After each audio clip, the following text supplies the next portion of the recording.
وداعيا إلى الله بإذنه وسراجا منيرا.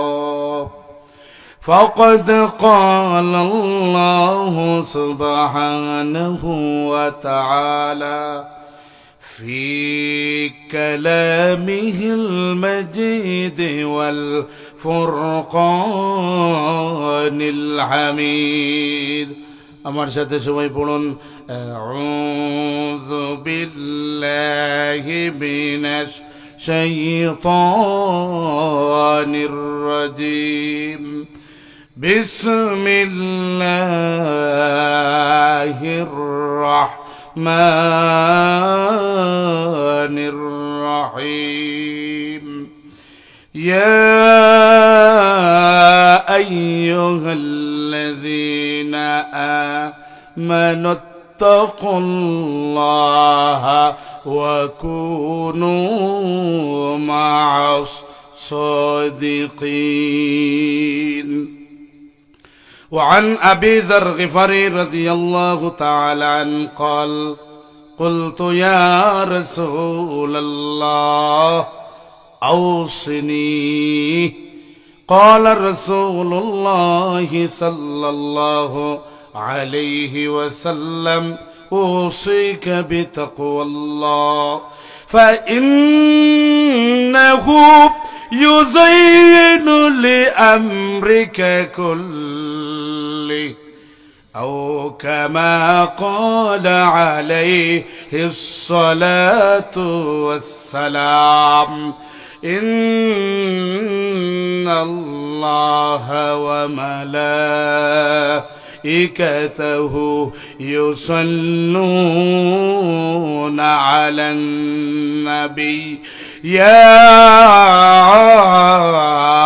أيها الذين آمنوا صلوا عليه وسلموا تسليما. اللهم صل على سيدنا مولانا محمد وعلى آل سيدنا مولانا محمد. প্রাণ খুলে মহব্বতের সহিত সওয়াবের নিয়তে আমরা পড়ি আল্লাহুম্মা সাল্লি আলা সাইয়্যিদিনা مولانا محمد وعلى آل سيدنا مولانا محمد. لا إله إلا الله لا إله إلا الله لا إله إلا الله سبحان الله والحمد لله لا إله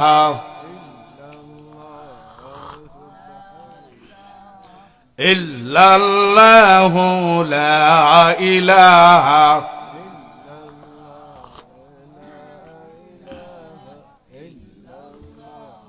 سبحان الله والحمد لله لا إله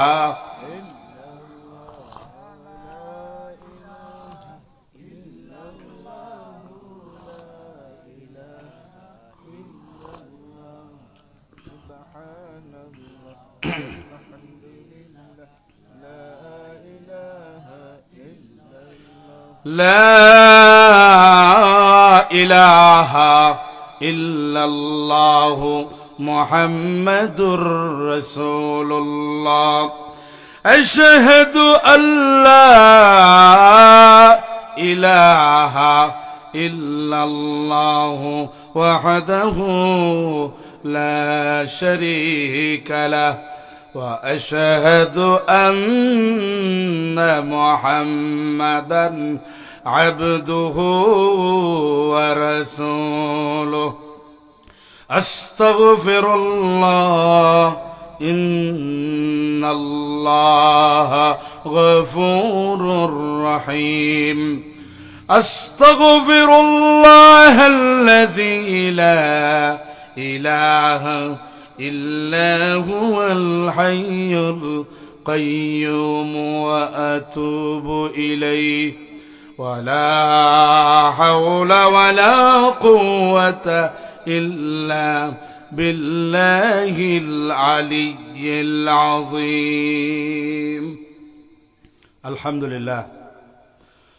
ঐতিহ্যবাহী উত্তর মোশেগুল বায়তুন নূর জামে মসজিদ কর্তৃক আয়োজিত তৃতীয় বার্ষিক তাফসিরুল কোরআন মাহফিলের সম্মানিত সদর সভাপতি হযরত উলামায়ে কেরাম, মুরব্বিয়ানে আযাম, প্রত্যন্ত অঞ্চল থেকে আগত ইসলাম প্রেমিক, কোরআন প্রেমিক, সুন্নাহ প্রেমিক, নবী প্রেমিক, ইসলামী তাওহীদি জনতা, মুসলিম জনতা, বিশেষ করে উত্তর মোশেগুল বায়তুন নূর জামে মসজিদের পঞ্চায়েতের পিতৃতুল্য সম্মানিত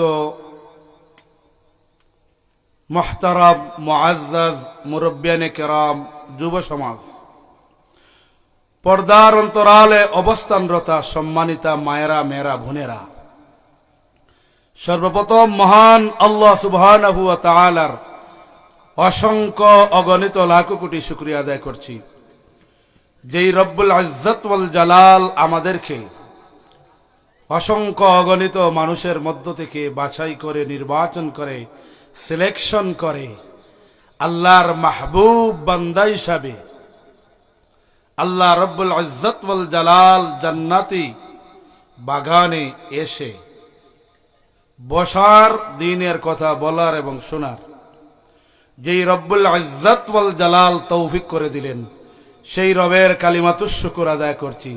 অন্তরের অন্তঃস্থল থেকে প্রাণ খুলে মহব্বতের সহিত সমস্বরে, জোরের সুরে আমরা পড়ছি আলহামদুলিল্লাহ। সম্মানিত উপস্থিতি, আপনাদের এখানে আসার আগে বাগাডোহর ছিলাম। এই তো শুধুমাত্র রেস্টটা হয়েছে বাগাডোহর থেকে আসতে আপনাদের এখানে, এইটুকু রেস্ট, আর কোনো রেস্ট নেই।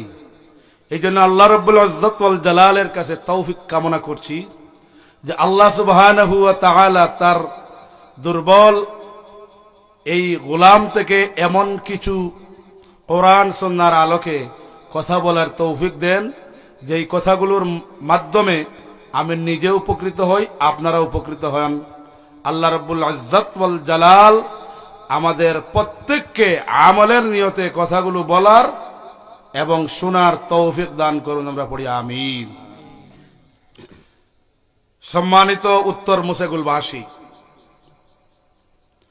আল্লাহ রব্বুল ইজ্জত ওয়াল জালাল আপনাদেরকে তৌফিক দিয়েছেন বিদায় আপনারা এখানে তাফসিরুল কোরআন মাহফিলের ব্যবস্থাপনা করেছেন।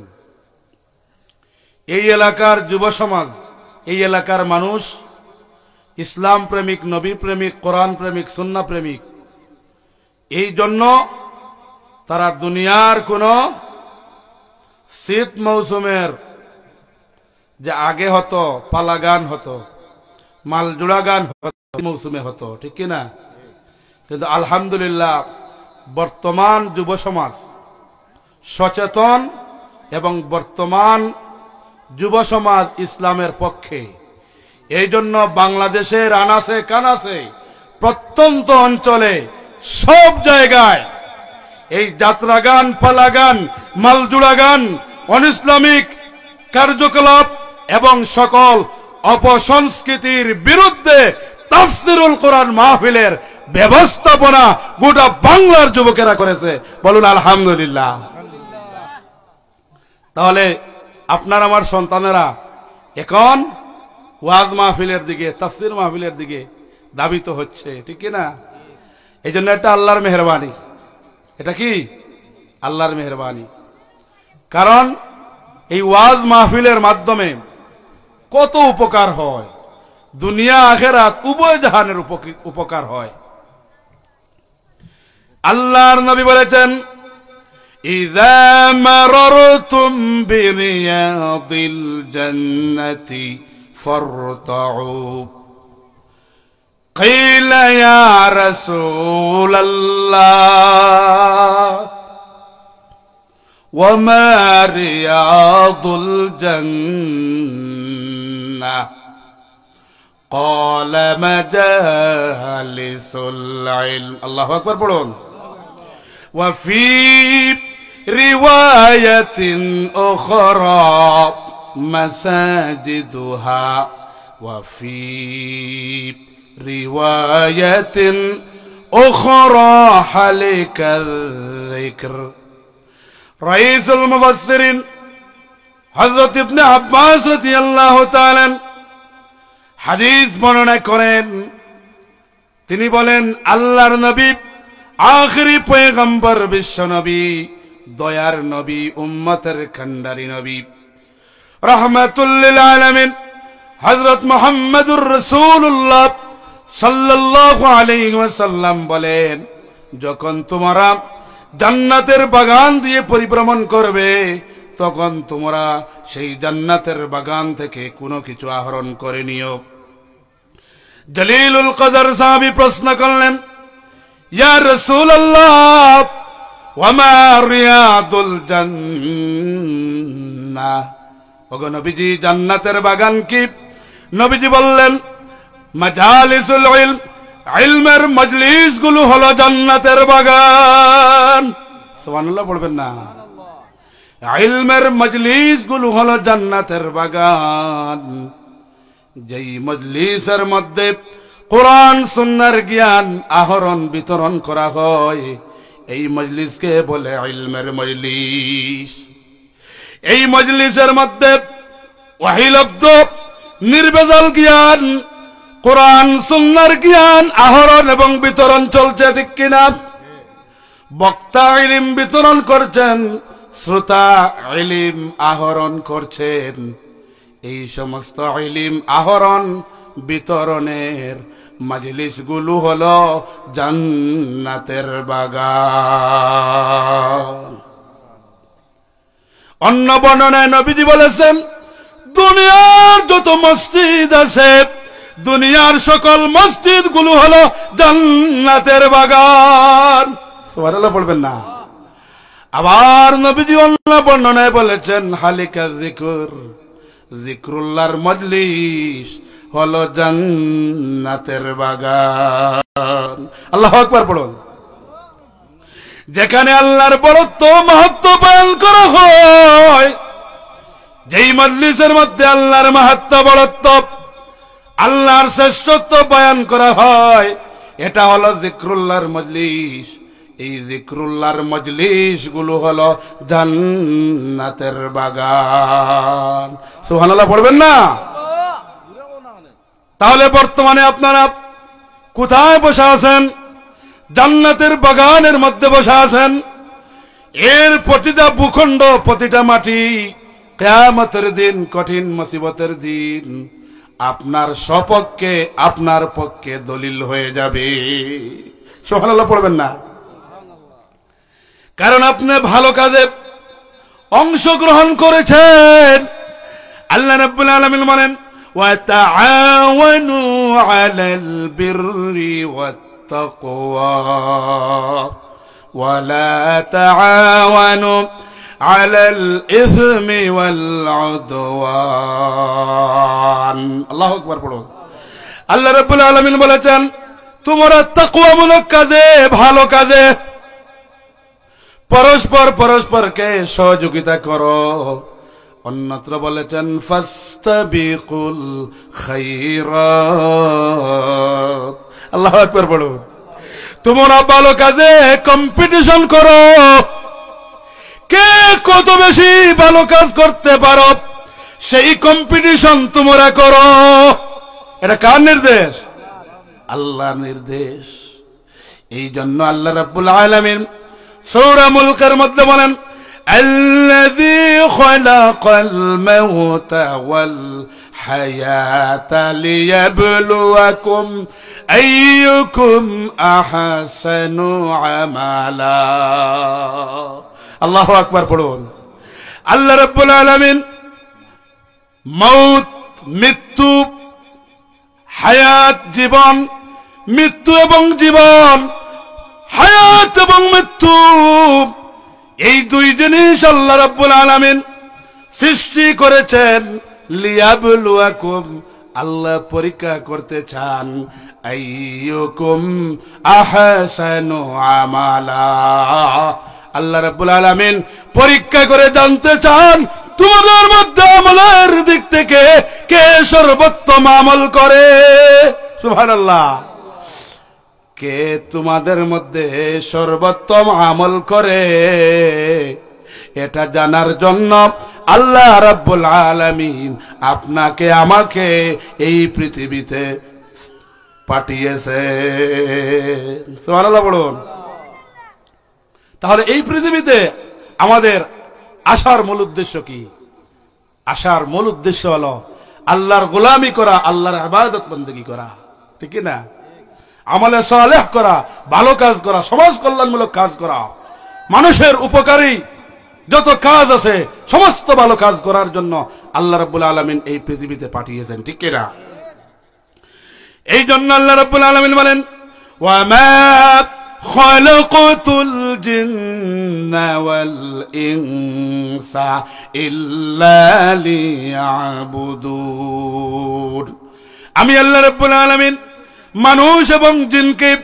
শুধুমাত্র কেবলমাত্র আমি আল্লাহ রাব্বুল আলামিনের গোলামি করার জন্য দাসত্ব করার জন্য ইবাদত বন্দেগী করার জন্য সৃষ্টি করেছি সুবহানাল্লাহ পড়ো তাহলে মানুষের সৃষ্টির মূল লক্ষ্য উদ্দেশ্য কি মানুষকে এই পৃথিবীতে আল্লাহ পাঠিয়েছেন যাতে করে মানুষ আল্লাহর দাসত্ব করে আল্লাহর গোলামি করে আল্লাহর ইবাদত বন্দেগী করে আল্লাহ রাব্বুল আলামিন জানতে চান আইয়ুকুম আহসানু আমালা আল্লাহ রাব্বুল আলামিন আপনাকে জীবন দিলেন আর এই আল্লাহর নিয়ামতপূর্ণ হায়াত পেয়ে জীবন পেয়ে আপনি কতটুকু উত্তম কাজ করেছেন কতটুকু ভালো কাজ করেছেন কতটুকু আমলে সালেহ করেছেন আইয়ুকুম আহসানু আমালা কতটুকু উত্তম আমল করেছেন আল্লাহ রাব্বুল আলামিন জানতে চান তাহলে এই পৃথিবীতে আমাদেরকে সৃষ্টির লক্ষ্য কি আল্লাহর গোলামি করা আল্লাহর দাসত্ব করা আল্লাহর ইবাদত বন্দেগী করা ঠিক কি না ভাই আর এই ইবাদত বন্দেগী আমাদের পরকালীন পরীক্ষার মধ্যে আমাদেরকে ফাঁস করে দিবে ঠিক না এই জন্য পরকালীন জবাবদিহিতামূলক জিন্দেগি আমাদেরকে দুনিয়াতেই গঠন করতে হবে এই জন্য আল্লাহর নবী বলেছেন আদ-দুনিয়া মাযরাআতুল আখিরাহ দুনিয়া হলো আখিরাতের শস্য ক্ষেত্র একজন কৃষক তার কৃষিকাজের জমিনে যদি আগাছা পরিষ্কার করে সেই জমিনের মধ্যে যদি সার দেয় গোবর দেয় তাহলে ওই জমিন উর্বর হবে কি হবে না হবে কি হবে না এই জন্য মুমিনের পরকালের জিন্দেগি নেক আমলের মাধ্যমে মুমিনের পরকালীন জিন্দেগি আল্লাহর জবাবদিহিতা থেকে বাঁচতে হলে আল্লাহর জান্নাত পেতে হলে কৃষক জমিনের আগাছা পরিষ্কার করে বাম্পার ফলন পায় ভালো ধান পায় কৃষি ভালো ফলন হয় দান বেশি হয় আর মুমিন মুসলমান তারা পরকালীন জবাবদিহিতার ভয়ে আল্লাহ রাব্বুল আলামিনের গোলামির মাধ্যমে আল্লাহর জান্নাত পেতে চায় এই জন্য এই দুনিয়াতে আল্লাহ রাব্বুল আলামিন আমাদেরকে আমল করতে বলেছেন, উত্তম আমল করতে বলেছেন। কারণ কিয়ামতের দিন আল্লাহ আমাদেরকে পরীক্ষা নিবেন। পরীক্ষাটা কি? পরীক্ষাটা হলো আমলের পরীক্ষা। আইয়ুকুম আহসানু আমালা। আল্লাহু আকবার বলুন। আল্লাহ রাব্বুল আলামিন হায়াত এবং মৃত্যু, জীবন এবং মৃত্যু এই দুইজনের সৃষ্টি করেছেন। আল্লাহ হায়াত দিয়েছেন, কেন দিলেন? যাতে করে আল্লাহ রাব্বুল আলামিন পরীক্ষা করতে পারেন। এই দুনিয়ার ক্ষণিকের জিন্দেগি, এই দুনিয়া হলো মুসাফিরি জিন্দেগি। এই দুনিয়াতে আমরা হলাম ট্রাভেল। একদিন এই দুনিয়া থেকে আমাদের প্রত্যেককে বিদায় হতে হবে, ঠিক কিনা ভাই? আল্লাহ রাব্বুল আলামিন বলেছেন, কুল্লু নাফসিন যায়িকাতুল মাউত। Man is mortal. মানুষ মরণশীল। প্রত্যেক মানুষ মৃত্যুর স্বাদ আস্বাদন করবে, ঠিক কিনা? না কোন মানুষ চিরস্থায়ী চিরঞ্জীব? একমাত্র আল্লাহ হলেন চিরস্থায়ী চিরঞ্জীব। আল্লাহু লা ইলাহা ইল্লা হুয়াল হাইয়ুল কাইয়্যুম। আল্লাহু আকবার পড়ুন। আল্লাহ হলেন তিনি যিনি চিরস্থায়ী চিরঞ্জীব।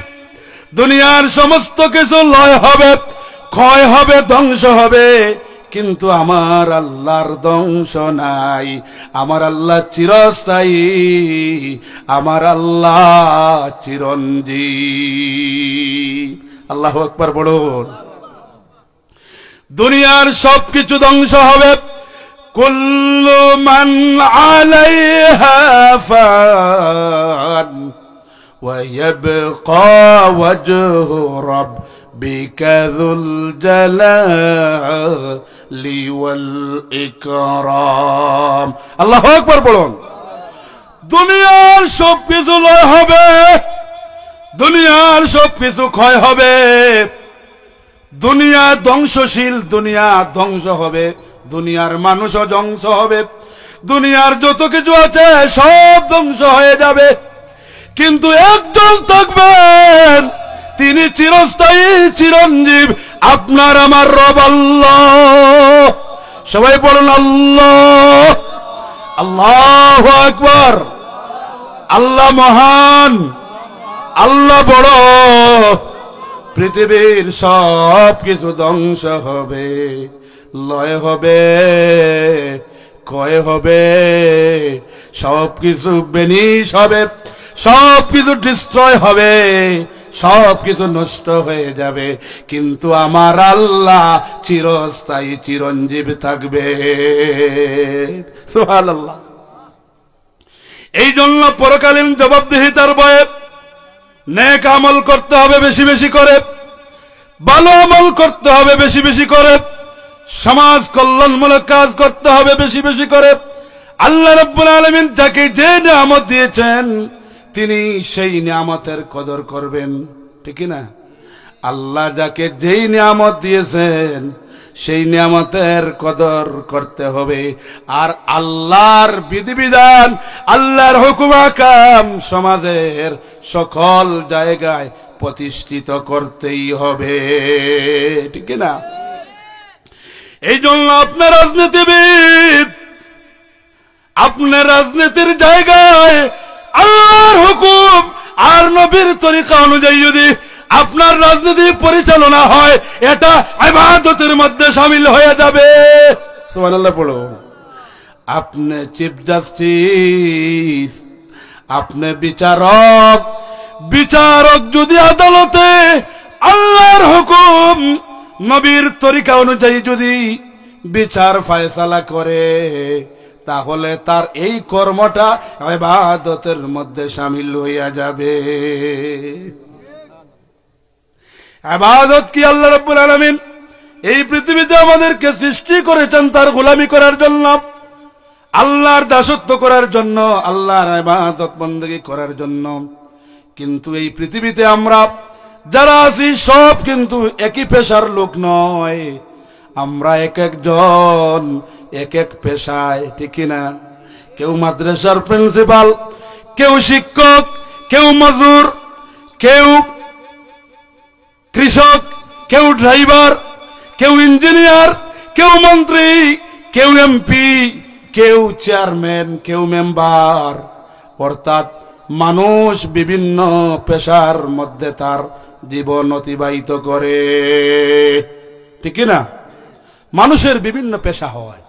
মানুষ যেই পেশায় থাকুক না কেন, তার পেশাটা যদি আল্লাহর হুকুম নবীর তরিকা অনুযায়ী যদি পরিচালনা করে, তাহলে তার পেশায় থেকে যেই কাজ করেছে সেটা ইবাদতের মধ্যে শামিল হয়ে যাবে। বলুন সুবহানাল্লাহ। মুমিনের 24 ঘন্টা ইবাদত, মুমিনের 24 ঘন্টা ইবাদত। মুমিন যদি আল্লাহর হুকুম নবীর তরিকা অনুযায়ী যদি তার জীবনের প্রতিটা সেক্টর, প্রতিটা ক্ষেত্র, প্রতিটা বিভাগ মুমিন যদি আল্লাহর হুকুম নবীর তরিকা অনুযায়ী চালায়, তাহলে ইবাদতের মধ্যে পরিগণিত হইয়া যাবে। সুবহানাল্লাহ পড়ুন। এখন আপনারা বলতে পারেন যে মুমিন টয়লেটে ঢুকবে, টয়লেট কি ইবাদত হয়ে যাবে? প্রশ্ন আসতে পারে না যে আচ্ছা হুজুর, ভালো যত কাজ বলেছেন সেটা ইবাদত মানলাম, আপনি যে বললেন মুমিনের 24 ঘন্টা ইবাদত, তো 24 ঘন্টার ভিতরে তো আমাদের হাজতে যাওয়া লাগে, প্রস্রাব পায়খানা যাওয়া লাগে কিনা? যাওয়া লাগে। আল্লাহর নবী বলেছেন আদ-দুআউ ওয়াল ইবাদাহ। আল্লাহু আকবার বলুন। নবীজি বলছেন দোয়া হলো ইবাদত। দোয়া কি ভাই? ইবাদত। আপনি ইস্তেঞ্জার মধ্যে প্রবেশ করলেন, আপনি হাম্মামের ভিতরে প্রবেশ করলেন, আপনি টয়লেটের ভিতরে প্রবেশ করলেন, ইচ্ছা করলে তো ডান পা দিয়ে ঢুকতে পারতেন, কিন্তু আপনি বাম পা দিলেন, ডান পা দিলেন না। কোন পা দিছেন? বাম পা।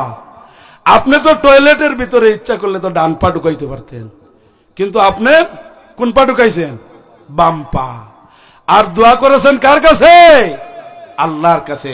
নবীজি বলছেন আদ-দুআউ হুয়াল ইবাদা, দোয়া হলো ইবাদতের অংশ। পড়ুন না সুবহানাল্লাহ। তাহলে আপনি যখন হাম্মামখানায় ঢুকলেন, বাথরুমে ঢুকলেন, আপনি বাম পা ঢুকাইলেন, নবীর তরিকা মানলেন, বাম পা ঢুকাইয়া নবীর তরিকা মেনে নবীর তরিকা অনুযায়ী দোয়া করলেন, সুতরাং ওইটাও ইবাদতের মধ্যে শামিল হইয়া গেছে। সুবহানাল্লাহ বলবেন না? তাহলে মুমিনের 24 ঘন্টা, আরো অনেক ব্যাখ্যামূলক কথা আছে, বলা যাবে, কিন্তু আমি খুতবাতে যে আয়াতে কারিমা যেই হাদিস পড়েছি এইটার কাছেও এখন যেতে পারি নাই, ভূমিকার মধ্যে আছি, বুঝে আসে? ওইটার কাছে যাবো ইনশাআল্লাহ। তো যাই হোক, আমি আপনাদের কাছে যে ইন্সপায়ারেশন যেটা করতে চাই, আপনাদেরকে উৎসাহিত এবং অনুপ্রাণিত করতে চাই যে এই দুনিয়া ক্ষণিকের জিন্দেগি, এটা ক্ষণিকের জিন্দেগি, মুসাফিরি জিন্দেগি, ট্রাভেলার জিন্দেগি, পরকালীন জিন্দেগি চিরস্থায়ী। পরকালীন জিন্দেগিতে আপনাকে আমাকে জবাবদিহি করতে হবে কি হবে না? এই জন্য আল্লাহ রাব্বুল আলামিন বলেছেন যে তোমরা দুনিয়ার মহব্বতে, ভালোবাসায় আমি আল্লাহকে ভুলে যাও। তোমরা পরকালীন জবাবদিহিতা, পরকালে যে তোমাদের কৃতকর্মের জবাব দিতে হবে, সেই ব্যাপারে তোমরা গাফেল। এই জন্য আল্লাহ রাব্বুল আলামিন কোরআনে কারিমে বলছেন বাল তুসিরুনাল হায়াতাদ দুনিয়া ওয়াল আখিরাতু খায়রুন ওয়া আবকা। আল্লাহু আকবার বলুন। আল্লাহ রাব্বুল আলামিন বলেন তোমরা দুনিয়ার জীবনকে প্রাধান্য দেও, দুনিয়ার মহব্বত আর ভালোবাসায় তোমরা মত্ত হয়ে গেছো, দুনিয়ার ভালোবাসার জালে তোমরা আটকে গেছো, দুনিয়ার জীবনকে তোমরা প্রাধান্য দেও, অথচ দুনিয়ার চাইতে আখিরাত হলো তোমাদের জন্য চিরস্থায়ী। দুনিয়া হলো মুসাফিরখানা, দুনিয়া হলো পরীক্ষার জায়গা, এখানে আমরা পরীক্ষা দিতে এসেছি। আল্লাহ রাব্বুল আলামিন হায়াত এবং মৃত্যু এই দুইটা দিলেন, আমাদেরকে হায়াত নামক নিয়ামত দিলেন। এরপরে কিয়ামতের দিন এই যে হায়াত নামক নিয়ামত আল্লাহ দিবেন, সেই বিষয়ে আমাদেরকে জিজ্ঞাসাবাদ করা হবে। সুম্মা লাতুসআলুন্না ইয়াওমাইযিন আনিন নাঈম। আল্লাহ রাব্বুল আলামিন যাকে যেই নিয়ামত দিয়েছেন সেই নিয়ামত সম্পর্কে কিয়ামতের দিন আল্লাহ রাব্বুল আলামিন জিজ্ঞাসাবাদ করবেন। আল্লাহ রাব্বুল আলামিন আপনাকে আমাকে জীবন নামক হায়াত নামক এই নিয়ামত দিয়েছেন।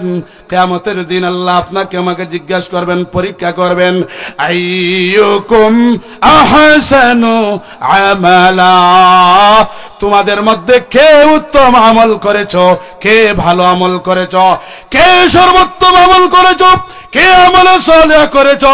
যে আমলে সালেহ করেছে আল্লাহ রাব্বুল আলামিন তাকে জান্নাতুল ফেরদাউস দিয়া দিবে। বলুন সুবহানাল্লাহ। এই জন্য কবি বলেন, ইয়ে দুনিয়া মুসাফির খানা ওহি আখির ঠিকানা, कोई आगे रुआना है कोई पीछे रुआना।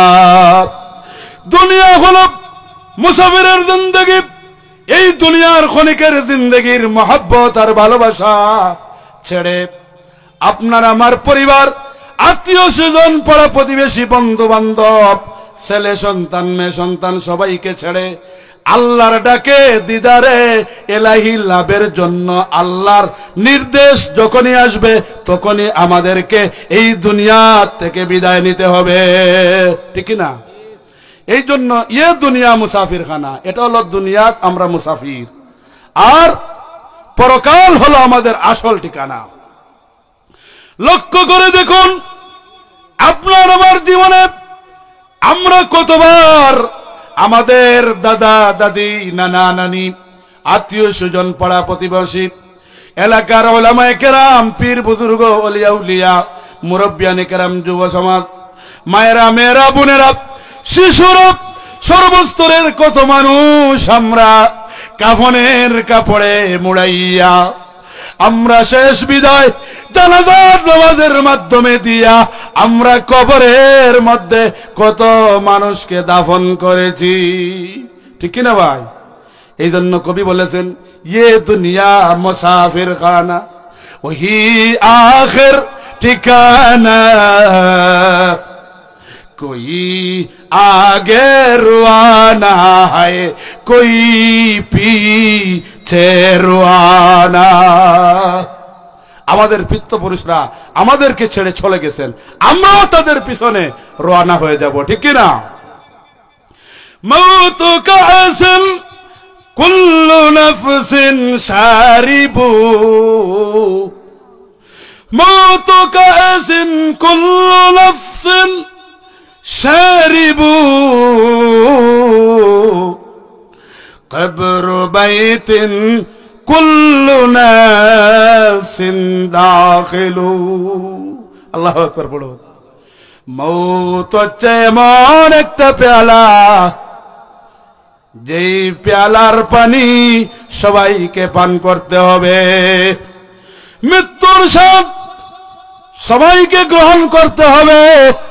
কবর এমন একটা ঘর, কবর এমন একটা বাড়ি, সেই কবরের মধ্যে, সেই আমাদের চিরস্থায়ী বাড়ির মধ্যে সবাইকে প্রবেশ করতে হবে, ঠিক না ভাই? সাতুবদিলাকাল আইয়ামু মা কুনতা জাহিলান ويأتيك بالأخبار من لم تزوى। মওত হচ্ছে এমন একটা জিনিস, সেটা আমাদের কাছে বলে আসে না। মওতের খবর আল্লাহ ছাড়া কেউ জানে না। এই জন্য কবি বলেছেন মৃত্যুর আগে আগে মৃত্যুর সামান তৈরি করে নাও, মৃত্যুর আগে আগে মৃত্যুর সামান তৈরি করে নাও। মৃত্যুর সামান কি? মৃত্যুর সামান হলো নেক আমল, মৃত্যুর সামান হলো আল্লাহর গোলামি, মৃত্যুর সামান হলো ইবাদত বন্দেগী, মৃত্যুর সামান হলো নেক কাজ, সালেহ কাজ, ঠিক কিনা? এই জন্য এই মৃত্যুর সামান রেডি করার জন্য আল্লাহ রাব্বুল আলামিন কোরআনে কারিমে বহু জায়গায় বলেছেন, হাদিস শরীফের মধ্যে বহু জায়গায় এসেছে। আল্লাহর নবী বলেছেন ওই ব্যক্তি জ্ঞানী আল কাইয়িস মান দানা নাফসাহু ওয়া আমিলা বিমা বাদাল মাউত। আল্লাহু আকবার বলুন। নবীজি বলেছেন ওই ব্যক্তি জ্ঞানী যে পরকালীন সামানা দুনিয়ায় থাকতে রেডি করে ফেলে। সুবহানাল্লাহ পড়ো। এই জন্য আপনার কত বড় ফোরম্যান, কত বড় শক্তিশালী, কত বড় মন্ত্রী, কত বড় এমপি, কত বড় রাষ্ট্রপ্রধান, কত বড় ধনাঢ্য ব্যক্তি, কত বড় পাওয়ারফুল ব্যক্তি, আল্লাহর কাছে এটা গণ্য হবে না। আপনার জাত কি, আপনার পেশা কি, আপনার মত কি, আপনি কোন কোয়ালিটির লোক, হাই সোসাইটির লোক না নরমাল ফ্যামিলির লোক, এটা আল্লাহর কাছে দেখা হবে না।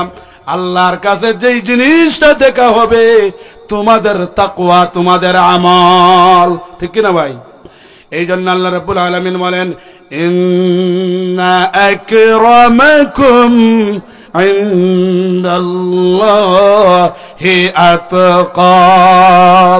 আল্লাহু আকবার বলুন।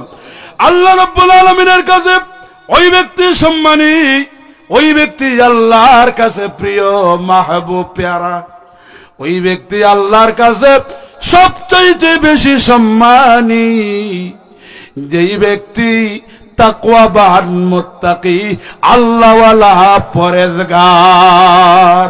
সুবহানাল্লাহ পড়ো। তাহলে আল্লাহর কাছে কোন মানুষ মর্যাদাশীল? তাকওয়াবান, আল্লাহওয়ালা, পরেজগার মানুষ।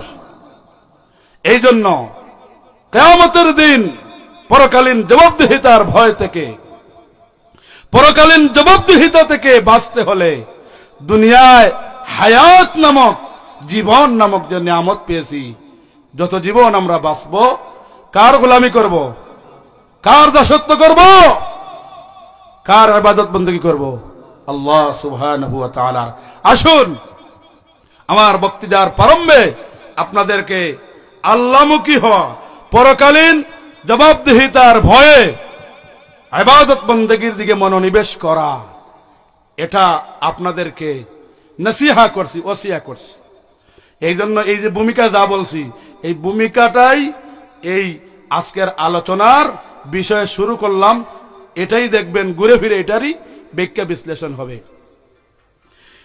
এই জন্য আল্লাহ রাব্বুল আলামিন সূরা তাওবার 119 নং আয়াতে কারিমা ইরশাদ করেন, আমার সাথে সবাই পড়ুন, আউযু বিল্লাহি মিনাশ শাইতানির রাজিম, বিসমিল্লাহির রাহমানির রাহিম, ইয়া আইয়ুহাল্লাযীনা আমানু তাকুল্লাহা ওয়া কুনু মা'আস সাদিকিন। সূরা তাওবার 119 নং আয়াতে কারিমায় আল্লাহ রাব্বুল আলামিন ইরশাদ করেছেন, আল্লাহ রাব্বুল আলামিন বলেছেন, হে ঈমানদারগণ, তোমরা আল্লাহকে ভয় করো, তাকওয়া অবলম্বন করো। আল্লাহকে ভয় করে পরকালীন জবাবদিহিতা মূলক পরকালীন আল্লাহর কাছে তোমাদের কৃতকর্মের জবাব দিতে হবে।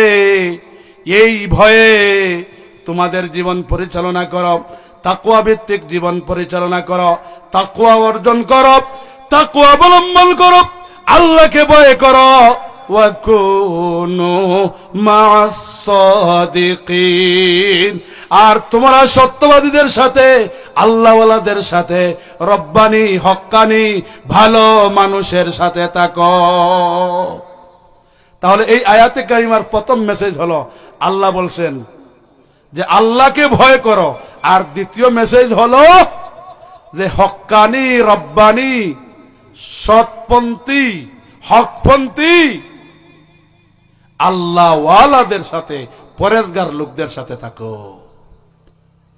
তাহলে আয়াতে কারিমার শুরুর অংশ তাফসীর করার পর আমি শেষের অংশের দিকে যাব ইনশাআল্লাহ। খুব মনোযোগ দিয়ে শুনবেন, কারণ এই তাকওয়া, আল্লাহর ভয়, আল্লাহভীতি জীবন পরিচালনা করা, আল্লাহর ভয়ে, আল্লাহর ডরে, পরকালীন জবাবদিহিতার ভয়ে যে তার জীবন পরিচালনা করবে সেই ব্যক্তি পরকালে জান্নাত পাবে। পড়ুন না সুবহানাল্লাহ।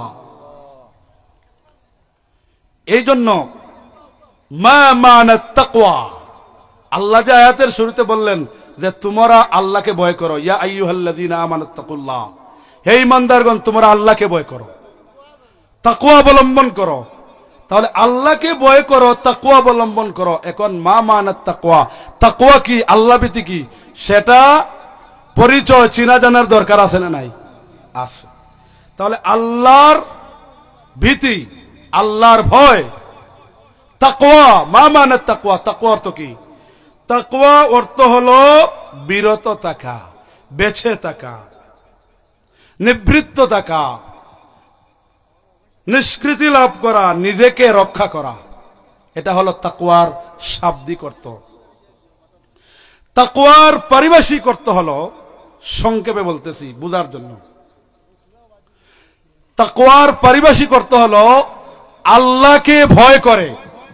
আল্লাহ যত কিছু আমাদেরকে আদেশ করেছেন তা আমরা মান্য করব, আর আল্লাহ রাব্বুল আলামিন যত কিছু আমাদেরকে করতে নিষেধ করেছেন, বারণ করেছেন, তা থেকে নিজেকে বিরত রাখবো। তার নাম হলো তাকওয়া।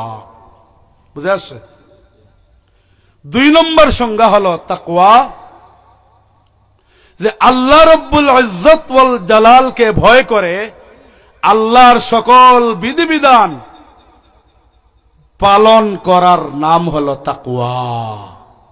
বুঝে আসছে? আরেকটা তাকওয়ার সংজ্ঞা বলতেছি যে আল্লাহর ভয়ে এবং আল্লাহ রাব্বুল আলামিনের সন্তুষ্টি লাভের আশায় সকল অপরাধ অন্যায় থেকে নিজেকে নিবৃত রাখা, নিজেকে বাঁচিয়ে রাখা, তার নাম হলো তাকওয়া। এখন যদি আমাকে বলেন এক কথায় তাকওয়া বলেন, এক কথায়, তাহলে এক কথায় তাকওয়া আমি বলবো যে এক কথায় তাকওয়া হলো যে আল্লাহকে ভয় করে সকল ধরনের অন্যায়, অপরাধ, খারাপ কাজ থেকে নিজেকে বাঁচিয়ে রাখা, নিজেকে বিরত রাখার নাম হলো কি? তাকওয়া।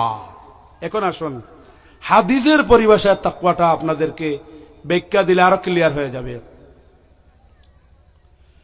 জলিলুল কদর সাহাবী হযরত উবাই ইবনে কাআব রাদিয়াল্লাহু তাআলা আনহুর কাছে অর্ধ পৃথিবীর শাসনকর্তা হযরত ওমর ফারুক রাদিয়াল্লাহু তাআলা তাকওয়ার পরিচয় জানার জন্য প্রশ্ন করলেন।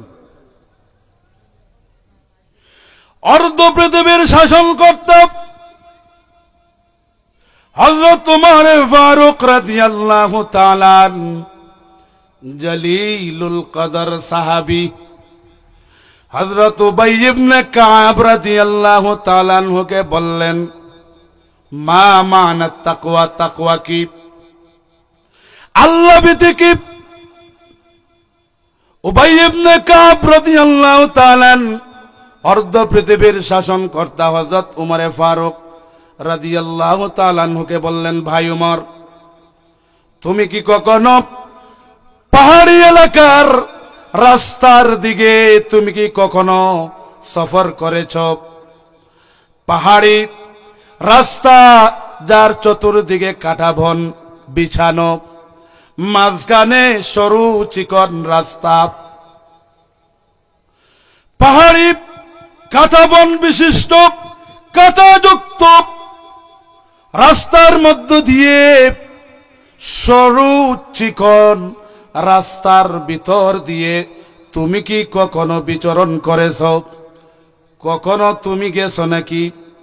হযরত ওমর ফারুক রাদিয়াল্লাহু তাআলা আনহু বললেন, আমি গেছি।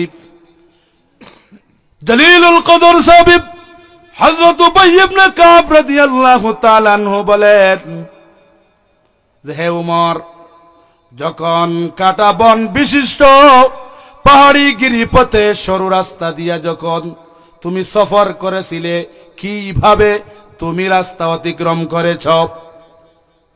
ওমর ফারুক রাদিয়াল্লাহু তাআলা আনহু বলেন, আমি নিজেকে একেবারে আটোসাটো করে অত্যন্ত সতর্কতা অবলম্বন করে কাঁটাযুক্ত সরু পথ দিয়ে আমি পার হয়েছি, যাতে করে রাস্তা অতিক্রম করতে গিয়া আমার শরীরের মধ্যে যাতে করে কোন ধরনের কাঁটা না বিঁধতে পারে, আমার শরীরের মধ্যে কোন ধরনের কাঁটা আমাকে আঘাত না করতে পারে। খুবই সতর্ক, খুবই সাবধানতা অবলম্বন করে কাঁটাযুক্ত সরু পথ আমি অতিক্রম করেছি। হযরত উবাই ইবনে কাব রাদিয়াল্লাহু তাআলা অর্ধ পৃথিবীর শাসনকর্তা হযরত উমর ফারুক রাদিয়াল্লাহু তাআলা আনহুকে বললেন যে ওই কাঁটাযুক্ত সরু রাস্তা দিয়ে যে আপনি সতর্কতা অবলম্বন করে আপনি চলেছেন, এটার নাম হলো তাকওয়া। বুঝে আসছে? এখানে একটা উদাহরণ দিয়ে বুঝাইছেন। এর মানে কি? এর মানে হলো আপনি যে সমাজে বসবাস করবেন, ওই সমাজের মধ্যে পাক পঙ্কিলতায় ভরপুর সমাজ, ওই সমাজের মধ্যে পাপাচার আছে, ওই সমাজের মধ্যে দুর্নীতি আছে, রাহাজানি আছে, সন্ত্রাসী আছে। আপনি যেই সমাজের মধ্যে বসবাস করবেন, ওই সমাজের মধ্যে অনেক অন্যায়, বিচার, জুলুম, নির্যাতন আছে। এই সমাজের মধ্যে অনেক অন্যায় কাজ চলে, অনেক খোদা বিরোধী, আল্লাহ বিরোধী, আল্লাহ দ্রোহী কাজ চলে, ঠিক কিনা? এখন বলুন তো, আমাদের সমাজে ভালো কাজ বেশি হয় না মন্দ কাজ বেশি হয়? মন্দ কাজ বেশি হয়। ভালো কাজ বেশি হয় না মন্দ কাজ বেশি হয়? মন্দ কাজ বেশি হয়। এই জন্য এই উদাহরণ দিয়ে আমাদেরকে বুঝাইতে চাইলেন যে আপনি যে সমাজে যাবেন, ওই সমাজের মধ্যে অন্যায় কাজ চলে, ওই সমাজের মধ্যে জুলুম চলে, ওই সমাজের মধ্যে নির্যাতন চলে, ওই সমাজের মধ্যে দেশের টাকা প্রচার চলে, ওই সমাজের মধ্যে সুদ চলে, ওই সমাজের মধ্যে ঘুষ চলে, ওই সমাজের মধ্যে হত্যা চলে, ওই সমাজের মধ্যে দুর্নীতি চলে, ওই সমাজের মধ্যে মানুষের হক নিয়ে চিনিমিনি খেলা চলে, যেই সমাজের মধ্যে অসংখ্য অগণিত অন্যায় অপরাধ চলে, ওই সমাজে নিজেকে সকল ধরনের অন্যায় বিচার থেকে নিজেকে বাঁচিয়ে রাখার নাম হলো তাকওয়া। আল্লাহু আকবার বলেন। তাহলে ভাই তাকওয়া বুঝছেন তো? তাকওয়া কি? আল্লাহ ভীতি, আল্লাহর ভয়, আল্লাহর ডর। আপনারা কি বাইং মাছ এবং গুত্তম মাছ দেখছেন? আচ্ছা বলুন তো, বাইং মাছ আর গুত্তম মাছ থাকে কোথায়? কাদার মধ্যে থাকে, সিলেটি ভাষায় ফেকর মধ্যে থাকে। কোথায় থাকে? কিন্তু বাইং মাছ আর গুত্তম মাছ কাদার মধ্যে থাকে, ফেকের মধ্যে থাকে, কিন্তু তার শরীরে কোনো ময়লা লাগে? ময়লা আছে? ময়লা নাই। সে নিজেকে ময়লা থেকে পবিত্র করতে পেরেছে। ঠিক তদ্রূপ আপনি আমি যেই সমাজে বসবাস করব, এই সমাজের মধ্যে পাপ নামক অনেক কাদা আছে না নাই? অন্যায় অপরাধ নামক অনেক কাদা সমাজে আছে না নাই? সকল ধরনের অন্যায়, পাপ, সকল ধরনের খারাপ কাজ থেকে ওই বাইং মাছ আর গুত্তম মাছের মতো নিজেকে পবিত্র রাখার নাম হলো তাকওয়া। বুঝে আসছে? তাহলে তাকওয়া বুঝছেন তো? তাহলে এই তাকওয়া অবলম্বন করার জন্য আল্লাহ রাব্বুল আলামিন কোরআনে কারিমে অসংখ্য অগণিত জায়গায় এই তাকওয়া অবলম্বন করার জন্য আল্লাহ আমাদেরকে নির্দেশ দিয়েছেন। অন্যত্র আল্লাহ রাব্বুল আলামিন বলেছেন, ইয়া আইয়ুহাল্লাযীনা আমানু তাকুল্লাহা হাক্কা তুকাতিহি ওয়া লা তামুতুন্না ইল্লা ওয়া আনতুম মুসলিমুন। আল্লাহু আকবার পড়ুন। আল্লাহ রাব্বুল আলামিন বলেন, হে ঈমানদারগণ, তোমরা আল্লাহকে ভয় করো যেমনি ভয় করা উচিত, যেমনটি ভয় করা উচিত। এর মানে কি? তোমরা আল্লাহকে যথাযথভাবে পারফেক্টলি আল্লাহকে ভয় করো, যথাযথভাবে আল্লাহকে ভয় করো, আর মুসলমান না হইয়া মৃত্যু বরণ করিও না। এটা কার নির্দেশ? আল্লাহ রাব্বুল আলামিনের নির্দেশ। এই জন্য আল্লাহ রাব্বুল আলামিন আমাদেরকে তাকওয়া অবলম্বন করার জন্য নির্দেশ দিলেন। এরপরে আল্লাহ রাব্বুল আলামিন সূরা হাশরের মধ্যে বলেন, ইয়া আইয়ুহাল্লাযীনা আমানু তাকুল্লাহা ওয়াল তানজুর নাফসুম মা قدمت لغد واتقوا الله إن الله خبير بما تعملون। আল্লাহু আকবার পড়ুন। আল্লাহ রাব্বুল আলামিন বলেন, হে ঈমানদারগণ, তোমরা আল্লাহকে ভয় করো। তোমাদের প্রত্যেকেই আত্মসমালোচনা করা উচিত, প্রত্যেকেই নিজের জীবনের প্রতি লক্ষ্য করা উচিত, প্রতিদিন প্রত্যেকে অনুশোচনা করা উচিত, প্রতিদিন প্রত্যেকে নিজ আমলের দিকে, নিজ কর্মের দিকে লক্ষ্য করা উচিত। আগামী কালের জন্য আপনি কি পাতেও সংগ্রহ করেছেন। লিগাদিন তাফসীরের কিতাবের মধ্যে লেখা হয় আগামীকাল বলতে আল্লাহ বুঝাইতে চাইছেন ইয়াউমাল কিয়ামা, কিয়ামতের দিন। অর্থাৎ প্রত্যেক আল্লাহওয়ালা ব্যক্তিরা প্রতিদিন চিন্তা করা উচিত, প্রতিদিন আত্মসমালোচনা করা উচিত, প্রতিদিন নিজের কর্মের দিকে তাকানো উচিত যে আজকের চাইতে আগামী দিন আমার ইবাদত বন্দেগী আমলে সালেহ বাড়ছে কিনা কমছে। বুঝে আসছে? তাহলে প্রত্যেক মুমিন মুসলমানের উচিত কি? যে প্রতিদিন আত্মসমালোচনা করা, প্রতিদিন লক্ষ্য করা যে আগামীকালের জন্য আমি কি করেছি, আগামীকালের জন্য অর্থাৎ কি কিয়ামতের জন্য আমি কি করেছি। কারণ মুমিনের মৃত্যুর মাধ্যমে মুমিনের কিয়ামতের প্রাথমিক জীবন শুরু হয়ে যায়, ঠিক না? কারণ আপনি মারা গেছেন, বাস আপনার কিয়ামত শুরু হয়ে গেছে। সুতরাং কে কখন মারা যাবেন সেই খবর আপনাদের কাছে আছে? ভাই, আপনাদের কাছে মৃত্যুর খবর আছে কি? নাই। সুতরাং মৃত্যুর খবর যখন আপনার কাছে আমার কাছে নাই, আল্লাহ বলেছেন তাকওয়া অবলম্বন করা এবং কিয়ামতের জন্য কি পাতে অর্জন করেছেন, কিয়ামতের জন্য আল্লাহর জবাবদিহিতা মূলক জবাব দেওয়ার জন্য, কিয়ামতের দিন যে আল্লাহ কর্মের বিচার করবেন, নেক আমল বদ আমল ভালো মন্দের যে বিচার করবেন, সেখানে আপনি কি জবাব দিবেন সেই জবাবদিহিতার ভয় পৃথিবী থেকে চিন্তা করে সৃষ্টি করে সেখানে ইবাদত বন্দেগী করে যদি যেতে পারেন, তাহলে আপনাকে আমাকে আল্লাহ জান্নাতুল ফেরদাউস দিবেন। পড়ুন না সুবহানাল্লাহ।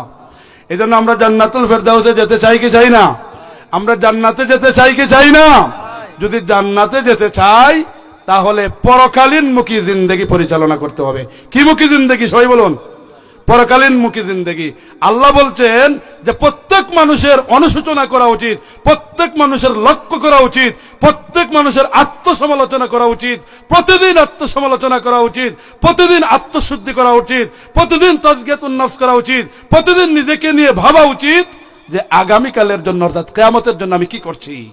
বুঝে আসছে?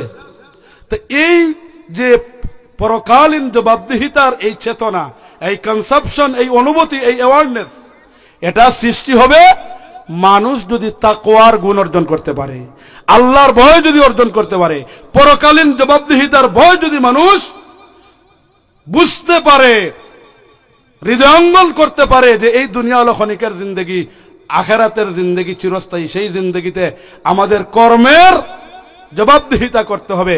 এই কথাটা যদি মানুষের ফিলিংসে চলে আসে, অনুভূতিতে চলে আসে, চিন্তা চেতনায় মননে মনসে সব জায়গায় যদি এই কথাটা চলে আসে, তাহলে এই মানুষের দ্বারা কোনো খারাপ কাজ চলবে? বলেন, এই জন্য আল্লাহর নবী কি বলছেন দেখেন, ওয়ান আবি যর গিফারি রাদিয়াল্লাহু তাআলা, জলিলুল কদর সাহাবী হযরত আবু যর গিফারি রাদিয়াল্লাহু তাআলা তিনি বলছেন, কুলতু ইয়া রাসূলুল্লাহ আউসিনি, ওগো আল্লাহর নবী আমাকে একটা অ্যাডভাইস করুন, আমাকে একটা নসিহত করুন, আমাকে একটা উপদেশ দিন। আল্লাহর নবী বলেন, উসিকা বিতাকওয়াল্লাহ, হে আবু যর গিফারি আমার সাহাবী, আমি আপনাকে তাকওয়া অবলম্বন করার জন্য, আল্লাহ ভীতি খোদা ভীতি অবলম্বন করার জন্য, তাকওয়ার গুণ অর্জন করার জন্য, তাকওয়ার কোয়ালিটি অর্জন করার জন্য, পরকালীন জবাবদিহিতার ভয়ে আল্লাহকে ভয় করার জন্য সেই নসিহত সেই উপদেশ দিচ্ছি। আবু যর গিফারি রাদিয়াল্লাহু তাআলা আনহুকে আল্লাহর নবী বলেন, তুমি যদি পরকালীন জবাবদিহিতার ভয়ে তোমার জিন্দেগির সকল কাজ কারবার গুলো যদি তুমি করো, তাহলে তোমার জিন্দেগির সমস্ত কাজ কারবার গুলো সুন্দর হয়ে যাবে। সুবহানাল্লাহ পড়ুন। ফাইন্নাহু ইউযাইনু লিআমরিকা কুল্লি, নবীজি বলেন, হে আবু যর গিফারি, যেই মানুষের মধ্যে তোমার মধ্যে যদি তাকওয়ার কোয়ালিটি তাকওয়ার গুণ যদি তুমি অর্জন করতে পারো, তাহলে এই তাকওয়া মুমিন মুসলমানের জিন্দেগির সমস্ত কাজগুলো সুন্দর করে দিবে। সুবহানাল্লাহ পড়ুন। কিভাবে সুন্দর করে দিবে? একজন মানুষ যদি আল্লাহকে ভয় করে, পরকালীন জবাবদিহিতার ভয় যদি এই মানুষের অন্তরে জাগ্রত হয়, তাকওয়ার গুণ যদি ওই মানুষটা অর্জন করতে পারে, তাহলে ওই মানুষের দ্বারা সমাজে কোন ধরনের চুরি হতে পারে? বলেন পারে? যে আল্লাহকে ভয় করে, পরকালীন জবাবদিহিতার ভয় করে, যে পরকালে আমাদের কৃতকর্মের জবাবদিহি করা লাগবে, ভালো মন্দের জবাবদিহি করা লাগবে, এমন ফিলিংসওয়ালা, এমন চেতনাশীল আল্লাহর গোলামেরা, তারা কি আল্লাহর ভীতি অন্তরে নিয়ে চুরি করতে পারবে? পারবে না।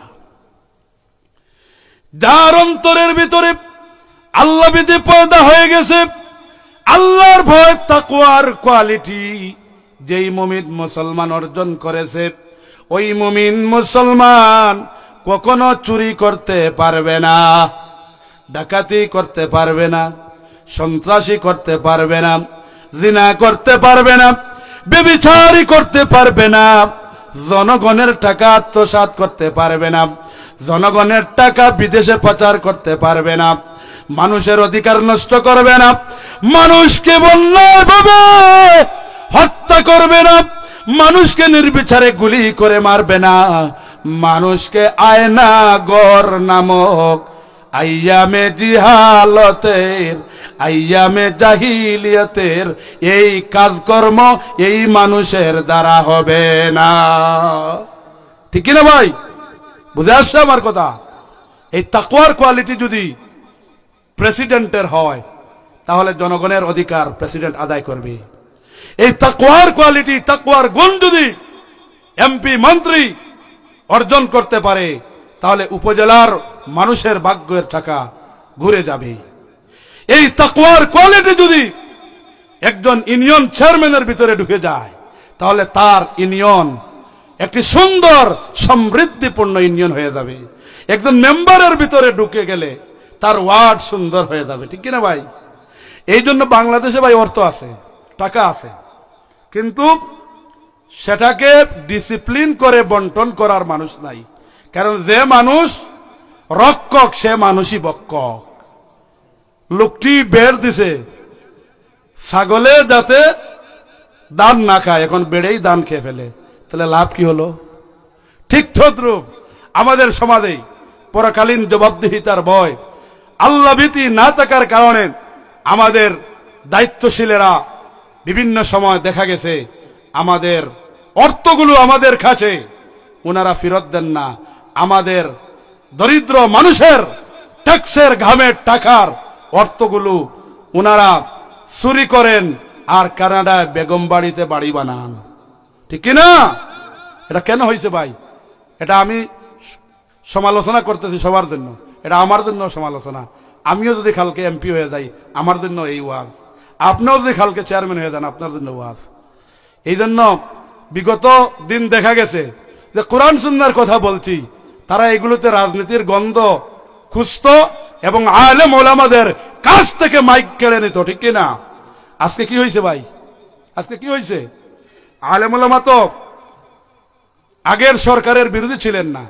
আলেম ওলামারা কোরআন সুন্নাহর দিয়ে দিক নির্দেশনা দিতেন আর বলতেন যে জুলুমের পথ পরিহার করুন, কারণ মজলুমের দোয়া আর আল্লাহর কাছে পৌঁছতে কোন পার্টিশন লাগে না। সুবহানাল্লাহ পড়ুন। মুস্তাজাবুদ দাওয়া তিন শ্রেণীর মানুষ, এক শ্রেণী হলেন মজলুম, আরেক শ্রেণী হলেন মুসাফির, আরেক শ্রেণী হলেন পিতামাতা। এই তিন শ্রেণীর মানুষের দোয়া ডাইরেক্ট কবুল। বুঝে আসছে? সুতরাং সাবধান, সতর্ক। বিগত দিনের জন্য নসিহত, বর্তমানের জন্য নসিহত। কি নসিহত?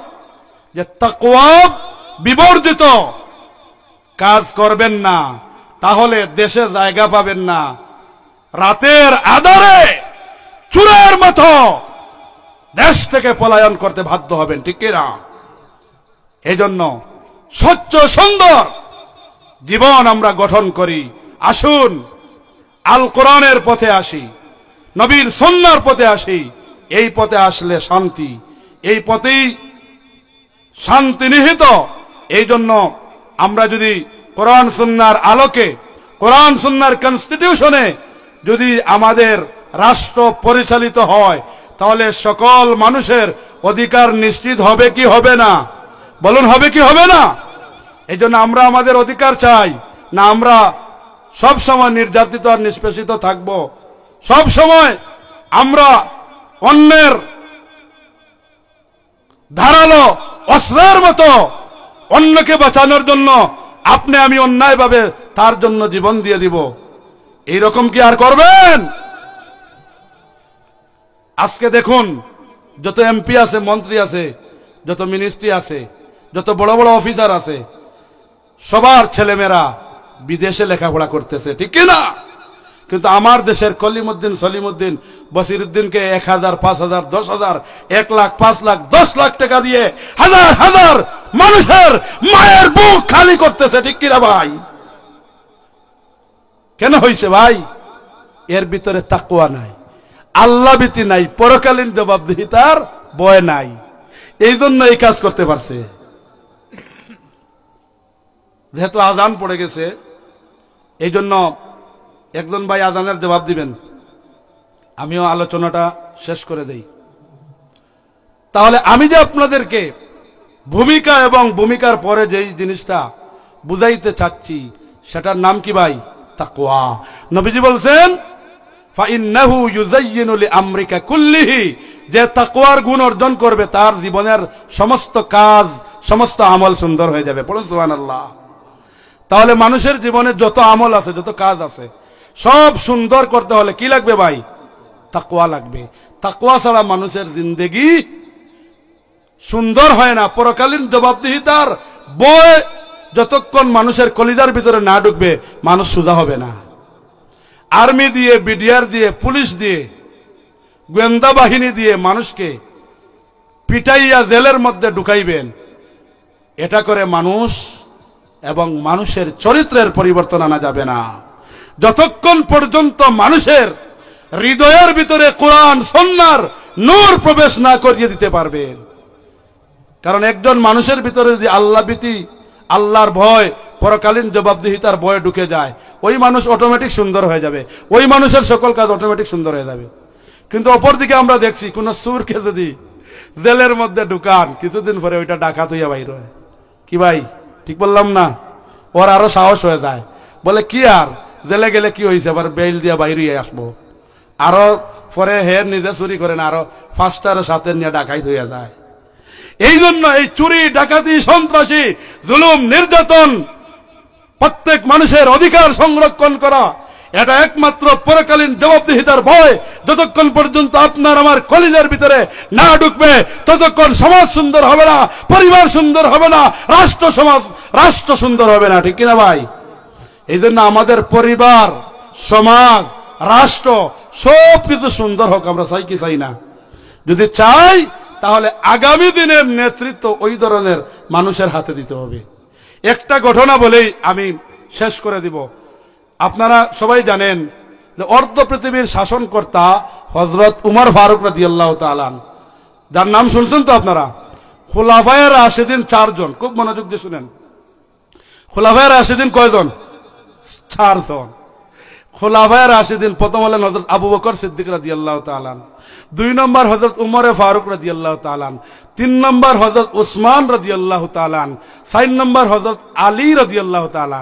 খুলাফায়ে রাশিদিন কয়জন মুসলমান? 4 জন।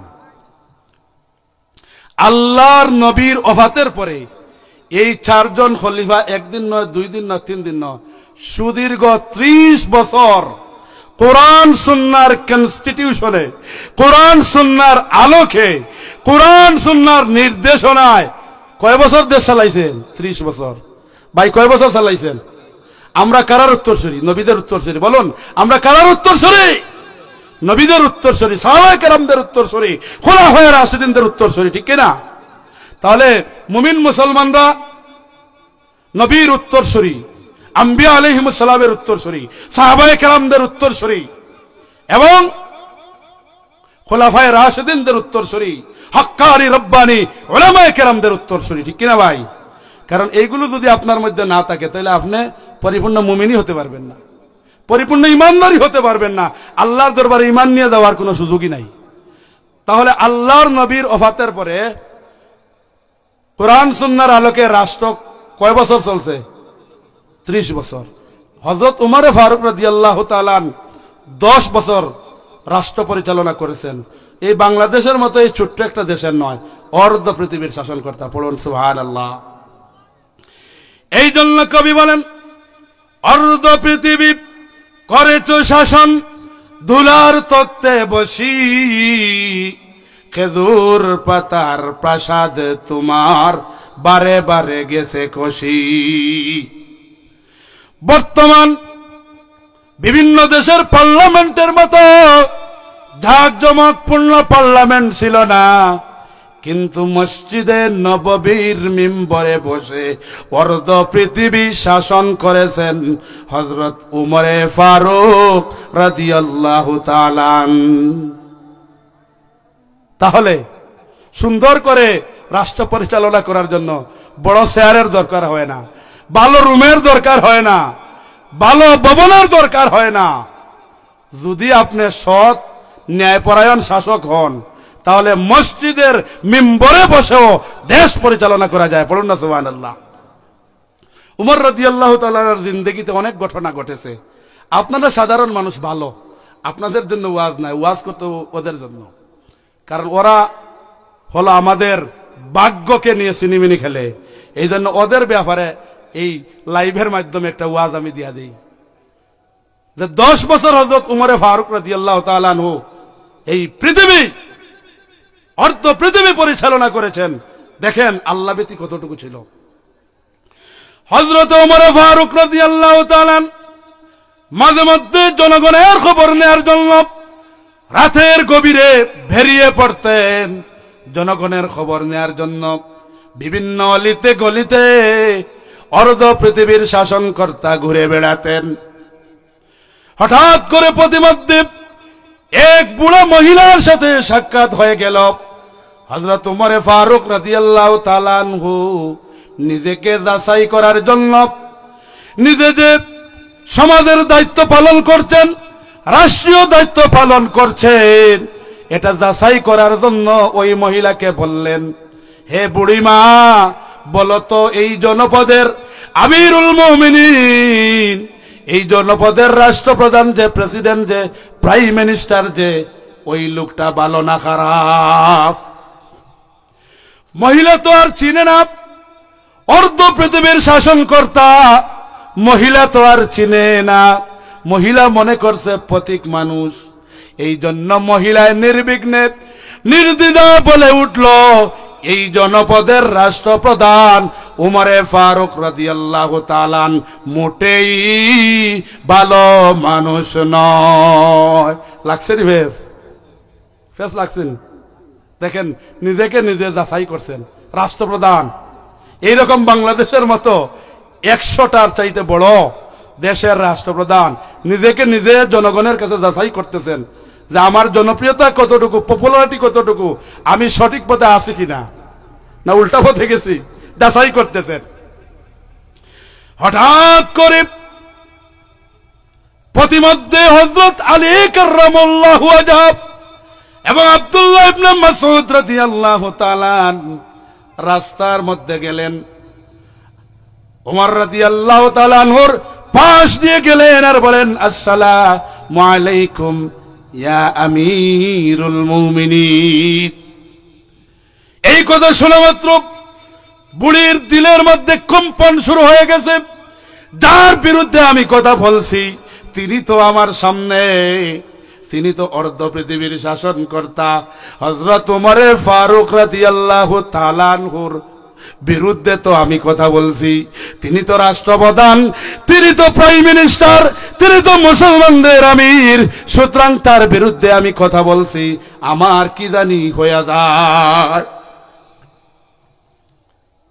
আমিরুল মুমিনিন হযরত ওমর রাদিয়াল্লাহু তাআলা আনহু বললেন, হে বুড়িমা, ভয় পাওয়ার কোনো কারণ নাই, তবে একটা কথা জানতে চাই, তোমার যে প্রয়োজন আছে, তোমার যে সমস্যা আছে, সেই সমস্যা কি তুমি আমিরুল মুমিনিনের কাছে কি বলেছো নাকি? তুমি যদি তোমার সমস্যার কথা না বলো তাহলে অর্ধ পৃথিবীর শাসনকর্তা আমিরুল মুমিনিন তোমার সমস্যার কথা কেমনে বুঝবে? তিনি বললেন, বুড়িমা বললেন, আমি কেন রাষ্ট্রপ্রধানের পিছনে যাব? আমাদের বুথের ম্যান্ডেট নিয়ে, আমাদের বুথার অধিকার নিয়ে যাকে আমরা রাষ্ট্রপ্রধান বানাইছি, আমাদের খোঁজ খবর তো তিনি নেবেন, তিনির তো দায়িত্ব।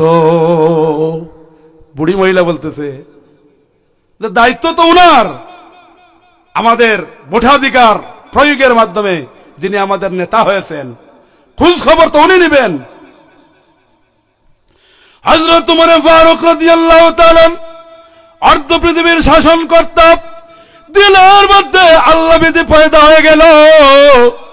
আল্লাহর ভয়ে অর্ধ পৃথিবীর শাসনকর্তা তরতর করে কাঁপে আর বলে, বুড়িমারে তুমি কষ্ট করেছ, তোমার প্রয়োজনের কথা তুমি তো আমাকে বলো নাই, সুতরাং তোমার প্রয়োজনের খোঁজ খবর নেওয়া আমার দায়িত্ব। যথার্থ বলেছ। হযরত ওমর ফারুক রাদিয়াল্লাহু তাআলা আনহু 500 দিনার মহিলাকে দিলেন, 500 স্বর্ণ মুদ্রা মহিলাকে দিলেন আর বললেন, তোমার যত প্রয়োজন লাগে আমার দরবারে যাবে, আমি তোমার প্রয়োজন পূর্ণ করে দেব। হে বুড়ি বাপ, অর্ধ পৃথিবীর শাসনকর্তা আমিরুল মুমিনিন হযরত ওমর ফারুক রাদিয়াল্লাহু তাআলা, তোমাদের আমিরুল মুমিনিন, তোমাদের প্রেসিডেন্ট, তোমাদের বাদশাহ, তোমাদের প্রাইম মিনিস্টার, তোমাদের প্রধানমন্ত্রী, আমার বিরুদ্ধে যে তোমার যে অভিযোগ ছিল, কিয়ামতের দিন কঠিন মুসিবতের দিন, আমি প্রেসিডেন্টের বিরুদ্ধে তুমি কি আর অভিযোগ দিবে? মহিলা বলছে, আমিরুল মুমিনিন কি মহান মানুষ ছিলেন, কি মহৎ মানুষ ছিলেন। আমিরুল মুমিনিন আপনার বিরুদ্ধে আল্লাহর দরবারে আমি নালিশ কখনো করব না। পাশে আলী রাদিয়াল্লাহু তাআলা ছিলেন, বললেন আলী রে তুমি সাক্ষী থাকো, একটা গাছের খণ্ডে লিখে নাও, ওই বুড়িমা বলুক কিয়ামতের দিন আমি উমরকে কাঠগড়ায়, আল্লাহর কাঠগড়ায়, আল্লাহর দরবারে তার বিপক্ষে আমি দাঁড়াবো না। সুবহানাল্লাহ পড়বেন না? তাহলে ভাই এই রাষ্ট্রপ্রধানের ভিতরে জনগণের অধিকার নিশ্চিত করার এই ফিলিংস কোন জিনিস তৈরি করলো? পরকালীন জবাবদিহিতার ভয়, আল্লাহর ভয়, এটা সৃষ্টি হওয়ার কারণে তিনি জনগণের অধিকার সংরক্ষণ করেছেন। পড়ুন সুবহানাল্লাহ। এই জন্য আপনাদের এখানে নামাজ কয়টা পড়বেন বলেন? জি, এখন আর কত মিনিট আছে বাকি? 43। 15 মিনিট ফাইমনি, 5 মিনিট ফাইম হোক, ওয়াস্ত গুছাইলে তো 13 মিনিট। আচ্ছা যাই হোক, আমি মনে হচ্ছে সময় দেওয়ার গিয়া আর একটা ঘটনা কই। এখন সব হবাই পারবো, আপনারা ভালো মানুষ। বাংলাদেশের বিচার হয় আল্লুসুর, মুল্লাসুর, গরুসুরের বিচার হয়, আর কলম দিয়ে লক্ষ লক্ষ কোটি কোটি টাকা চুরি করা হয়। এই ধরনের শিক্ষিত চোরের বিচার নাই, ঠিক কিনা ভাই বলো? এই জন্য আলুসুর, মুলাসুর, বাইগনসুর রাত্রে নাইকল গাছে উঠে যায়, গোয়া গাছে উঠে যায়, রাস্তায় যখন বন্ধে যায় মানুষের কিরা খাইলে, ঠিক নেই ভাই? এইগুলা তো নর্মাল সুর ভাই। অনেক সুর আছে ফেটর দেয় সুর করে, চুরি করে। ধনী মানুষের দ্বারে যায়, টেকা দিন না আপনি। ধনী মানুষের দ্বারে যায়, করজে আসা না চায়, আপনি তারে দূর দূর করিয়া পাঠাইন। তখন হে মনে মনে কয় যে আমি গরিব মানুষ আইলাম আপনার কাছে, কিছু টেকা চাইলাম, আর আপনি আমারে দিলা নাতে, আইজ খবর আছে আপনার নাইকল গাছের আজ 3টা উঠি দিব। ইলা আছে না নাই?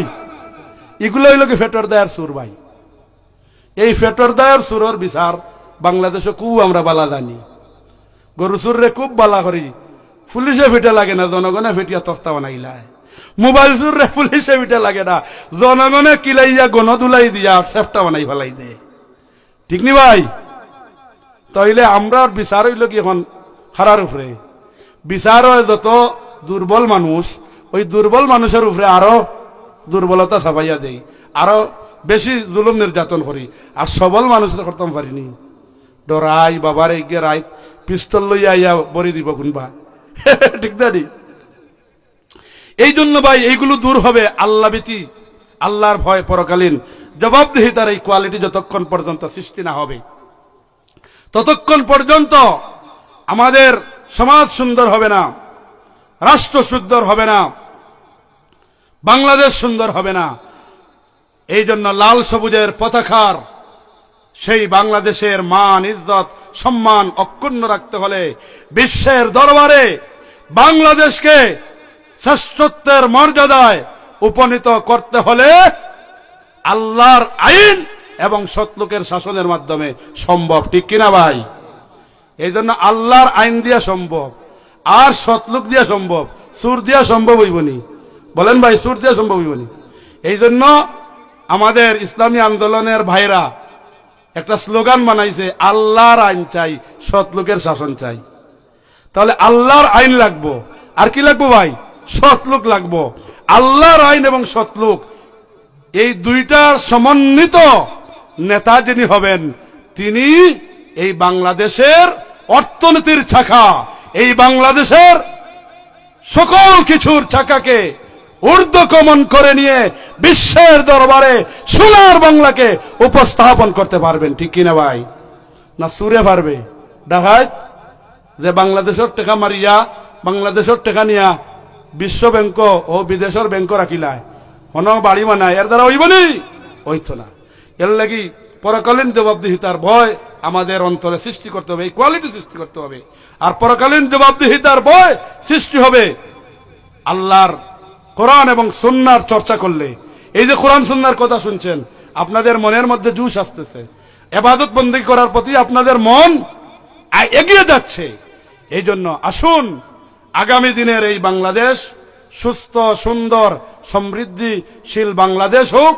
আমরা এখন থেকেই আমরা আল্লাহর আইন এবং সৎলোকের মাধ্যমে সোনার বাংলাকে সোনার বাংলায় রূপান্তরিত করতে চাই কি চাই না ভাই?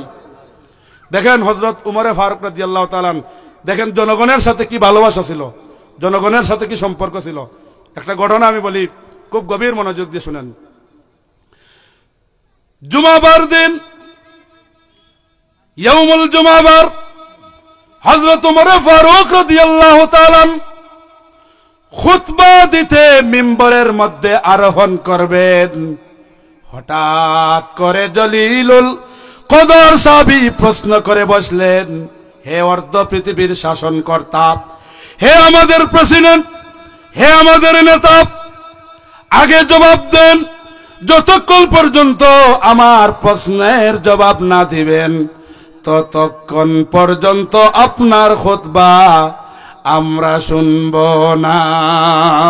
সুবহানাল্লাহ বলবেন না? ভাই, রাষ্ট্রপ্রধানকে বলতেছেন, বর্তমান যুগের রাষ্ট্রপ্রধানকে বলতে পারবেন যে আমার কথা না শুনলে বক্তব্য দিতে পারবেন না? এ কথা বলতে পারবেন? দেখেন উমর ফারুক রাদিয়াল্লাহু আনহু অর্ধ পৃথিবীর শাসনকর্তা, একজন সাহাবী বললেন, একজন অনুসারী বললেন, হে উমর, অর্ধ পৃথিবীর শাসনকর্তা, কিন্তু আমার প্রশ্নের জবাব যতক্ষণ পর্যন্ত আপনি না দিবেন ততক্ষণ পর্যন্ত খুতবা দিবেন না, আপনার খুতবা আমরা শুনব না। হযরত ওমর ফারুক রাদিয়াল্লাহু তাআলা আনহু বলেন, হে আমার সাহাবী, হে আমার সঙ্গী, তোমার কি প্রশ্ন? তুমি নির্দ্বিধায় নির্ভয়ে তোমার প্রশ্নটা উত্থাপন করো। তিনি বললেন, গতদিন বাইতুল মাল থেকে আপনি সরকারি রাষ্ট্রীয় কোষাগার থেকে সকলের জন্য আপনি কাপড় বিতরণ করেছেন, সবাই এক খণ্ড কাপড় পেয়েছে, কিন্তু সবাই এত আটসাট ছোট কাপড় পেয়েছে, যেই কাপড়ের কারণে অনেকের পাঞ্জাবি, অনেকের জামা পূর্ণ হয় নাই। কিন্তু আপনি অর্ধ পৃথিবীর শাসনকর্তা, জনগণের যেইভাবে কাপড় পেয়েছে আপনিও তো ঠিক তদ্রুপ কাপড় পেয়েছেন, কিন্তু আপনার কাপড় এত লম্বা কেন? আপনার জুব্বা কেন? আগে জবাব চাই, পরে খুতবা শুনব। তাহলে জনগণ প্রশ্ন করছেন কাকে? রাষ্ট্রপ্রধানকে, যে আপনার জামা এত বড় কেন? আপনার জামা এত বড় কেন? কারণ বায়তুল মাল থেকে, রাষ্ট্রীয় কোষাগার থেকে আপনি যে কাপড় যতটুকু পাইছেন আমিও তো পাইছি, তা আমার পাঞ্জাবি পুরা হইল না, আপনারটা হইল কেন? অর্ধ পৃথিবীর শাসনকর্তা হযরত ওমর ফারুক রাদিয়াল্লাহু তাআলা আনহু বলেন, হে আমার সঙ্গী সাথীরা, থামো, আমার ছেলে আব্দুল্লাহকে জিজ্ঞাসা করো। আব্দুল্লাহ, তুমি জবাব দিয়া দাও। আব্দুল্লাহ, হযরত ওমর ফারুক রাদিয়াল্লাহু তাআলা আনহুর ছেলে আব্দুল্লাহ বলল, আমার আব্বা বিভিন্ন রাষ্ট্রে যান, বিভিন্ন দেশে যান, রাষ্ট্রীয় বিভিন্ন কাজ করেন। আমি দেখতে পেলাম আমার আব্বা সরকারি কোষাগার থেকে, রাষ্ট্রীয় কোষাগার থেকে যতটুকু পরিমাণ কাপড় পেয়েছেন, এই কাপড় দিয়ে উনার একটা পাঞ্জাবি পরিপূর্ণ হবে না। এই জন্য আমার কাপড়টা আমার আব্বাকে দিয়ে দিয়েছি, এই জন্য আমার আব্বার পোশাক পরিপূর্ণ হয়ে গেছে। সুবহানাল্লাহ বলুন। তাহলে জনগণ আর সরকারের মধ্যে সম্পর্ক ছিল কি ছিল না ভাই? এটা কিভাবে সম্ভব হয়েছে ভাই? আল্লাহর ভয়ে। বলেন কিসের কারণে সম্ভব হয়েছে?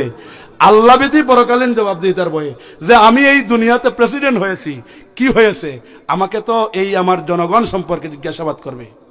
নবীজি বলছেন, কুল্লুকুম রাইন ওয়া কুল্লুকুম মাসউলুন আন রাইয়াতিহি, তোমরা প্রত্যেকেই দায়িত্বশীল, তোমাদের দায়িত্বের ব্যাপারে কিয়ামতের দিন আল্লাহর কাছে জবাবদিহি করা লাগবে। যিনি রাষ্ট্রপ্রধান হবেন তাকে জনগণ সম্পর্কে জবাবদিহি করা লাগবে।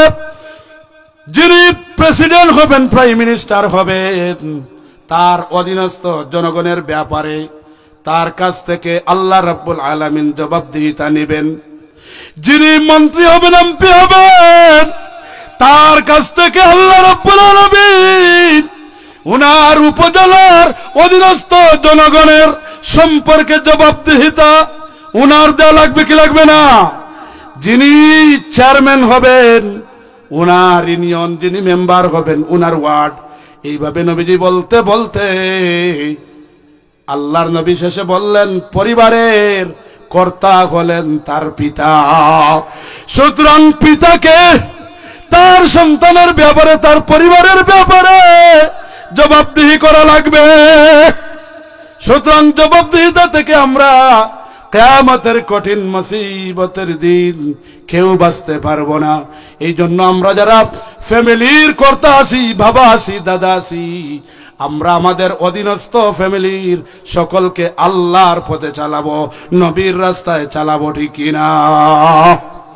যদি আল্লাহর পথে, নবীর পথে যদি আপনার আমার সন্তানকে না চালাই, তো কিয়ামতের দিন ধরা আছে না নাই? আর আপনি আমি আমার সন্তানকে আল্লাহর পথে চালালাম, কিন্তু আমার সন্তান ভালো হলো না, এই জন্য পিতামাতার জবাবদিহিতে তাকে বেঁচে যাবে, সন্তান ধরা খাবে। বুঝে আসছে ভাই? এই হাদিসের মধ্যে একেবারে রাষ্ট্রপ্রধান থেকে নিয়ে নবীজি ফ্যামিলি পর্যন্ত, ফ্যামিলির কর্তা পর্যন্ত বলেছেন। আমি সংক্ষেপে বলেছি, এটা ব্যাখ্যামূলক হাদিস, ব্যাখ্যামূলক হাদিস, মূল কথাটা বলেছি। তাহলে জবাবদিহিতার বাহিরে আমরা কেউ নাই, ঠিক কিনা? এই জন্য আসুন আল্লাহ ভীতি সঞ্চার করি। আল্লাহর ভয় যদি রাষ্ট্রপ্রধানের ভিতরে ঢুকে যায়, দেশ সুন্দর চলবে কিনা খারাপ চলবে? সুন্দর চলবে। এইভাবে প্রত্যেক দায়িত্বশীল ব্যক্তিবর্গের ভিতরে যেই জিনিসটা আল্লাহ ভীতি সৃষ্টি করে, সেটা হলো কোরআন সুন্নাহর জ্ঞান। কোন জ্ঞান ভাই? কোরআন সুন্নাহর জ্ঞান। এই ধরনের ওয়াজ মাহফিলে আপনারা কি জন্য আছেন? কোরআন সুন্নাহর জ্ঞান হাসিল করার জন্য আছেন, ইলম হাসিল করার জন্য আছেন, ঠিক কিনা ভাই?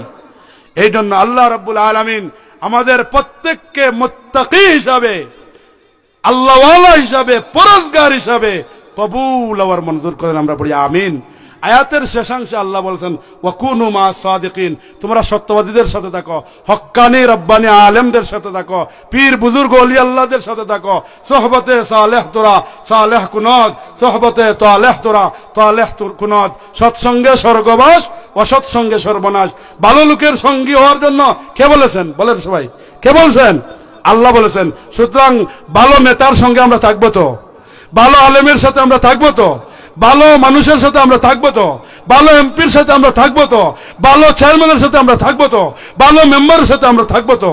নামাজি আল্লাহওয়ালা পরহেজগার আমাদের জাতির নেতা আমরা বানাবো।